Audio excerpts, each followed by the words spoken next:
Oke, mungkin sekarang kita langsung bahas masalah ciri-ciri ruqyah syirkiyah. Ini saya ngebut ya. Jam 6, ini zuhur jam berapa? Sekarang? Jam 1. Oke. Ciri-ciri ruqyah yang syirkiyah, yang tak boleh, dilarang. Pertama, bertanya nama pasien dan nama ibu. Pasien sama nama ibunya. Pasien nama emaknya. Loh, kenapa anda boleh? Itu menanya nama ibu, ya. Ini adalah salah satu tipuan dari tipuan-tipuannya iblis. Jadi si setan itu hendak menghinakan orang-orang yang mendatangi dukun, menyamakan orang-orang yang mendatangi dukun dengan anak-anak yang lahir dari hubungan-hubungan zina. Karena orang yang lahir dari hubungan yang halal itu nasabnya disandarkan ke siapa? Bapak. Gimana kalau Isa bin Maryam? Beda. Jangan dikiaskan ke situ. Mereka kan kadang mengkiaskannya ke situ, ke Nabi Isa bin Maryam. Bahkan di Mesir, ini ada ustadz-ustadz dari Mesir juga ya. Kadang orang-orang sana kalau mengumpat, kalau marah, itu mengatakan yabna ummak, katanya. Anak ibu, maksudnya bukan anak mami. Anak zina. Seperti itu orang-orang sana kalau marah. Jadi hati-hati. Hati-hati. Yang kedua, kitab ruqyah syariah tidak bisa melihat jin. Tidak bisa melihat jin. Kok antum menemukan orang meruqyah kemudian dia mengaku bisa melihat jin, tinggalkan. Itu bomoh, dukun. Kalau di Indonesia dibilang uskun atau kikun, ustadz dukun atau kiai dukun. Kalau kiai yang benar, ustadz yang benar, tidak mungkin dia bisa melihat jin. Saya mau kasih penjelasannya sedikit aja tentang masalah melihat jin ya. Kira-kira indigo, anak-anak indigo, budak-budak kecil tuh, indigo menurut bapak ibu itu kelebihan bukan? Hah? Kelebihan bukan? Kelebihan bukan? Hah? Nggak masalah, bilang aja. Yang bilang kelebihan siapa? Kelebihan tahu ya? Apa sih orang sini bilang? Istimewa. Kelebihan bukan? Saya bilang kelebihan. Itu kelebihan penyakit ya. Jadi tidak perlu dibanggakan anak-anak kecil kok bisa melihat jin. Oh, mak, di ruangan ini ada apa? Hantu di sini yang terkenal apa? Pocong. Oh, sama ternyata. Oh, ada pocong misalnya di ruangan ini. Itu jangan dibilang, oh anakku ini bakal jadi wali. Wali apa? Wali daya. Bukan. Itu bukan karomah. Karomah, nanti insya Allah kita bahas masalah karomah juga ya. Karomah itu adalah buah dari keimanan dan ketakwaan. Kalau karomah bawaan dari lahir itu bukan karomah, hati-hati. Hati-hati. Itu talbis, seperti yang dijelaskan oleh Ustadz siapa? Barusan ya. Itu masalah talbis itu betul sekali. Hati-hati. Talbisnya iblis itu lembut, sangat lembut. Di zaman Nabi SAW ada seorang anak namanya Ibnu Sayyad. Itu dari perkampungan Yahudi Madinah. Dia juga bisa, bahkan lebih keren, sampai bisa melihat singgasananya iblis di atas lautan. Rasulullah SAW saat itu tidak suka. Ikhsa, enyahlah kau. Fa innaka lan taghdu qadrak. Karena engkau sekali-kali tidak akan pernah melampaui kemampuan yang telah Allah tetapkan atas manusia. Jadi di sini saya akan bahas sedikit masalah melihat jin ya. Ini saya rangkum dan saya gabungkan karena waktunya sedikit ya. Kita mesti bahas semuanya. Ini perihal tentang melihat jin. Itu tidak bisa. Allah Subhanahu wa taala berfirman dalam surat Al-A'raf di juz 8 ayat 27. Allah Subhanahu wa taala berfirman, "Innahu yarakum huwa wa qabiluhu min haitsu la tarawnahum." Nah, sesungguhnya iblis, hunya dhamir ini kembalinya ke siapa? Ke iblis. Sesungguhnya iblis beserta kabilahnya itu tidak bisa melihat kalian dari tempat yang kalian itu tidak bisa melihat mereka. Ini dalil pertama bahwasanya manusia memang benar-benar tidak bisa melihat jin. Kadang ada orang yang ngeyel. Ngeyel apa bahasa sini ya? Bandel. Apa bandel tuh? Berkelit ya? Berkelit. Bohong kamu. Buktinya Nabi Sulaiman alaihi salam bisa melihat jin. Selalu dikiaskan kepada Nabiullah Sulaiman alaihi salam. Ini jelas kias wal farid. Nggak beres lah dikiaskan sama para nabi. Itu nggak betul. Kita manusia biasa, dia manusia biasa. Ketika dikiaskan oleh para nabi, ya ndak tidak nyambung. Saya bawakan faqad rawal Baihaqi fi manaqibis Syafi'i bi isnadihi 'anir Rabi'. Imam Al-Baihaqi telah meriwayatkan riwayatnya dari Ar-Rabi' dalam kitab Manaqibus Syafi'i. Beliau mengatakan, sami'tu asy-Syafi'i yaqul. Ar-Rabi' pernah mendengar bahwasanya Imam Asy-Syafi'i rahimahullah berkata, man za'ama annahu ra'al jinna abtalna syahadatahu illa an yakuna nabiyyan. Barang siapa yang mengaku-ngaku bisa melihat jin, kami batalkan syahadahnya. Kami batalkan persaksiannya. Kecuali dia itu adalah seorang nabi. Jelas ya?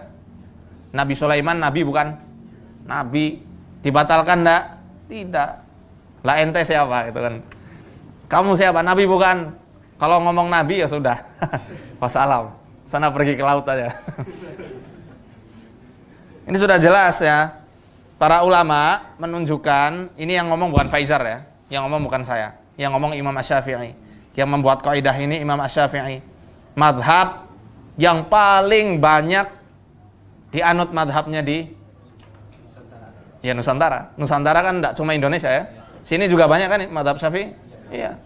Oh dia ngaku-ngaku madhab Syafi'i, katanya mohon maaf, dia punya ilmu hikmah, ilmu laduni, bisa melihat jin, berarti telah menyelisihi madhab Syafi'i itu sendiri. Jelas ya? Jelas? Tidak bisa ngelihat jin.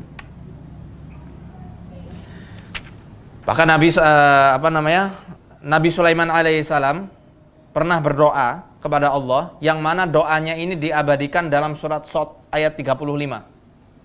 Qala rabbighfirli wa habli mulkan la yanbaghi li ahadin min ba'di innaka antal wahhab. Ya Tuhanku, anugerahkan, berikanlah kepada ampunilah aku dan berikanlah kepadaku mulkan, kekuasaan, kerajaan yang tidak dimiliki oleh orang-orang setelahku. Di sini Imam Al-Qurtubi dalam tafsir beliau mengatakan bahwasanya yang namanya mulkan, kekuasaan ini adalah mencakup penundukan jin yang hanya Allah khususkan untuk Nabi Sulaiman alaihi salam. Bahkan Nabi SAW ketika beliau menangkap ifrit yang hendak menorehkan obor api ya ke muka beliau, ditangkap sampai beliau merasakan dinginnya liur si ifrit ini, dicekek sama beliau, dan beliau berniat untuk mengikatkan si ifrit ini di tiang Masjid Nabawi saat itu, dilepaskan lagi. Karena apa? Karena aku ingat kepada doa saudaraku Sulaiman, makanya aku lepaskan. Aku tidak ingin menyelisihi doa yang sudah Allah tetapkan dalam Al-Quran. Nah ini kok bisa melihat jin, bisa nangkep jin ke dalam botol, bohong. Itu berarti tidak sesuai sunnah itu sendiri. Lebih dalam lagi, An-Nuhas berkata, min haitsu la tarawnahum, dalam ayat ini, dalam kalimat min haitsu la tarawnahum, dari tempat yang tidak bisa kalian lihat, yadullu ala annal jinna la yurawna illa fi waqti nabi. Menunjukkan bahwasanya jin itu tidak bisa dilihat kecuali pada saat para nabi itu masih hidup. Liyakuna dzalika dalalatan ala nubuwatihi. Supaya apa? Supaya menunjukkan bahwasanya kenabian beliau itu memang benar-benar hak, benar-benar nyata. Menguatkan kenabiannya beliau. Li'anna Allah jalla wa azza khalaqahum khalqan la yurawna fihi. Karena Allah Subhanahu wa taala telah menciptakan jin sebagai makhluk yang tidak bisa dilihat. Wa innama yurawna idza naqalu an suwarihim. Dan jin ini bisa dilihat ketika mereka telah berubah bentuk dari wujud aslinya. Wujud jin kan tak kasat mata, seperti angin. Nggak kelihatan. Bisa lihat angin? Nggak bisa. Lihat tuh angin dari AC, bisa lihat nggak?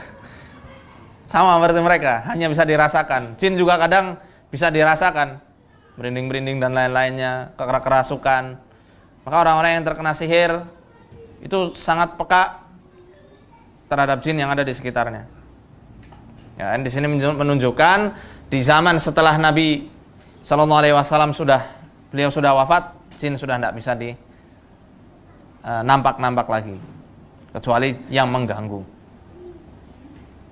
Bahkan Imam Asy-Syafi'i dalam kitab Al-Kaukabul Ajwad, beliau lebih tegas lagi. Beliau mengatakan, man za'ama annahu ra'al jin, ya. Barang siapa yang ngaku-ngaku dia itu melihat jin, maka ruddat syahadatuhu, ditolak syahadatnya. Wa uzira li mukhalafatihil Qur'an, dan dia harus dihukum karena dia telah menyelisihi Al-Qur'an. Itu yang tadi kita jelaskan. Ada yang masih bandel lagi, ada yang masih melawan lagi. Kamu juga batil, masih kurang piknik katanya gitu. Baca dong kitab Sahih Bukhari. Di situ dijelaskan bahwasanya Abu Hurairah radhiyallahu anhu pernah menangkap jin dan melihatnya. Nah, ini gimana ini kalau kita dilawan dengan semacam ini? Ada yang semacam itu.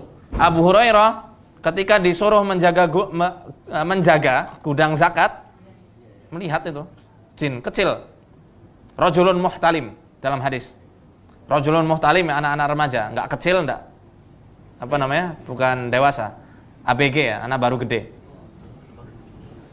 Ditangkap sampai 3 kali. Itu gimana? Bahkan sampai bisa nangkap. Di sini dijelaskan lagi, Muhammad Rasyid Ridho, beliau menjelaskan dalam Tafsir Al-Manar jilid 7 halaman 525. Tafsir Al-Manar jilid 7 halaman 525. Beliau mengatakan, fa idza tamatsalul malak awil jan fi suratin kathifatin ka suratil basar aw ghairihim, apabila malaikat dan juga jin mereka itu merubah bentuknya menjadi wujud yang padat seperti ini nih, seperti surah basar, seperti bentuk kita manusia. Ini kan padat ya, enggak tak kasat mata, padat. Au ghairihim, atau bentuk-bentuk padat yang lain seperti kucing, ular, anjing hitam, kala jengking. Amkana lil basar an yarauhu, maka bisa bagi manusia untuk boleh melihat penampakan tersebut. Walakinnahum la yarawnahu ala suratihi wa khilqatihi al-asliyah bihasbil 'adah. Tetapi manusia tidak akan pernah bisa melihat jin di bentuknya yang asli, yang tak kasat mata. Tak akan mungkin bisa. Nah, ini penjelasannya ya, untuk membantah dukun atau bomoh-bomoh yang mereka itu ngaku-ngaku syekh, ngaku-ngaku apa sih contohnya tuh? Ya banyak ya, ngaku-ngaku orang alim tapi ternyata dukun, banyak.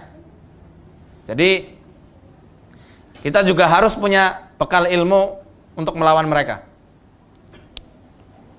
Yang ketiga, meminta benda atau barang bekas pakai. Benda atau barang bekas pakai. Contoh, mohon maaf sekali. Pakaian yang sudah terkena keringat korban atau keringat pasien. Mohon maaf, celana dalam, kaos kaki,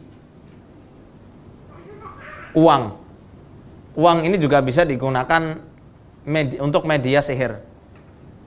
Menyihir untuk mengobati dan lain-lainnya supaya jin itu bisa nempel di si korbannya, itu bisa seperti itu. Kita peruqyah tidak pakai cara-cara seperti itu. Peruqyah syar'iyah tidak pakai cara-cara minta-minta benda bekas pasiennya. 4. Menanyai hari pasaran atau weton, apa bahasa sini? Kelahiran. Hari kelahirannya hari apa? Ditanya-tanya. Tarikhnya. Tarikh berapa? Itu enggak perlu. Kita enggak pernah tanya seperti itu. Dan tidak ada contohnya dari Nabi Shallallahu Alaihi Wasallam. 5. Minta foto pasien dan rambut. Nah, ini buat apa? Kadang saya juga minta foto, tapi untuk mendiagnosa melalui tangan, melalui wajah. Yang laki-laki ya, kalau perempuan paling tangan aja. Itu untuk diagnosa tidak masalah. Diagnosa itu untuk memeriksa ya. Ini sakitnya apa ini? Dari wajah, dari tangan, dari postur tubuh. Tapi kalau untuk mengobati itu tak bisa. Tak bisa seperti itu.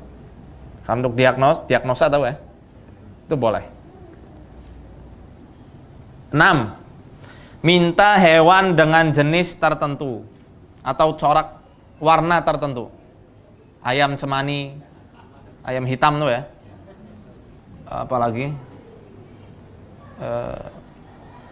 macam-macam lah. Tapi yang paling terkenal ayam hitam. Kambing yang apa contohnya tuh? Tanduknya retak misalnya dan lain-lainnya lah, banyak.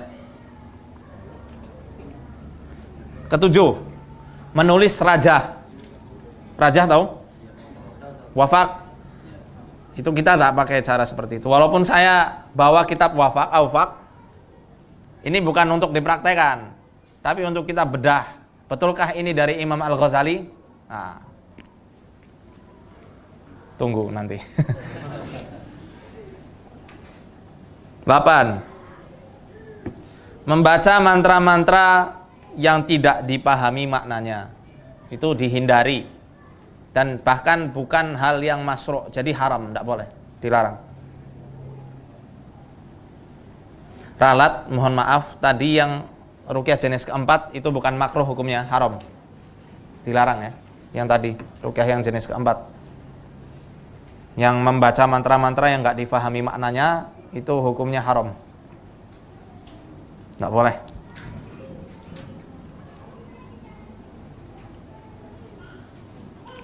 9. Memberi jimat. Apa jimat tuh? Tanggal ya? Tanggal. Jimat. Kita nggak pakai tanggal-tanggalan semacam itu. 10. Menyuruh pasien menyendiri, tidak menyentuh air. Tidak boleh menyentuh air. Ini disuruh pasiennya, disuruh supaya tidak boleh menyentuh air. Nah, ini kalau junub gimana? Kalau mau sholat, tayamum tidak boleh. Tak bisa ya, tak boleh. Karena tidak ada uzur. 11. Memberi sesuatu untuk ditanam di rumah.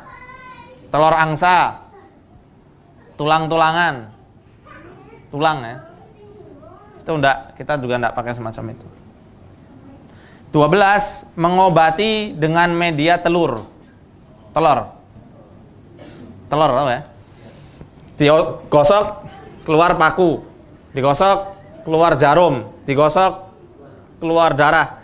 Itu tipu, sulap. Beberapa kali pernah saya praktekkan. Kalau Bapak Ibu mau caranya saya kasih tahu. Mudah. Itu bukan ngobatin. Cuma ngadakan pertunjukan sirkus aja. Tidak ada semacam itu.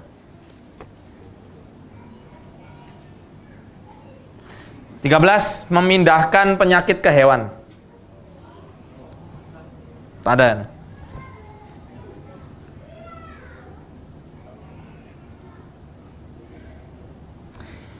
14. punya ruangan khusus yang tak boleh dimasuki oleh siapapun.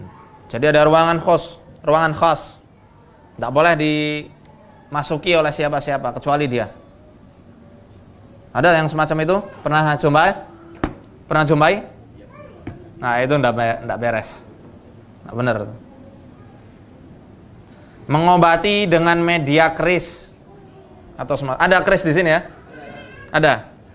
Saya kira cuma di Jawa. Nusantara insya Allah senjatanya dari dulu keris. Keris. Menggunakan mediator saat mengobati. Mungkin pernah lihat di YouTube tentang cara jin catcher. Pernah lihat? Ngambil jin, kemudian ada mediator. Ini korbannya, orang kena sihir. Ini ada mediatornya, teman dia. Jinnya dimasukkan ke sini untuk memberitahu ini orang ada apanya. Itu enggak boleh. Mediator, perantara ya, perantara.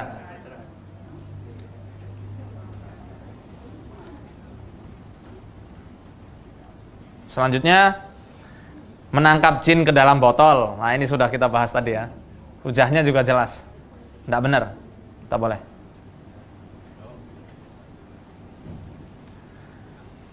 Selanjutnya, menerima jasa pengasihan, penglaris, mencari barang hilang dan lain-lain. Dulu di awal saya meruqyah, saya lulus pesantren 2011 lah. Lulus pengabdian, setelah selesai pengabdian banyak ramai SMS masuk. Tanya, Ustadz, nomor togel tahu nggak togel? Togel tahu? Nomor judi.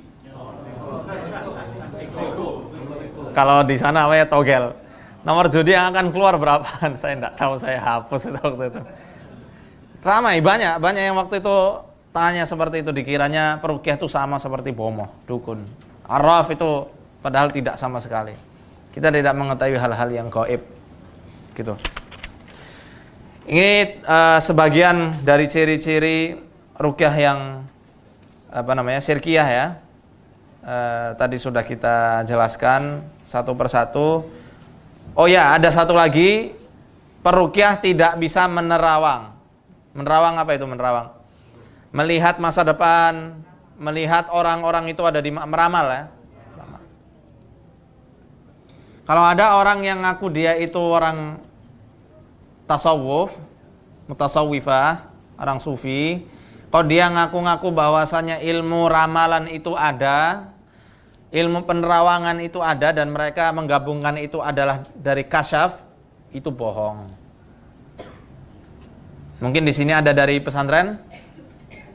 Insya Allah ada yang tahu kitab namanya Al-Minnahus Saniyah. Al-Minnahus Saniyah, wasiatnya Rasulullah SAW kepada Baginda Ali radhiyallahu anhu. Ya. Di situ Syekh Abdul Wahab Asy'arani, beliau tokoh sufi besar di Mesir di zamannya, mengatakan, "Wa man kushifa lahu amma yaf'aluhu an-nas fi qu'uri buyutihim, ya, fa huwa kasfun syaitaniyun."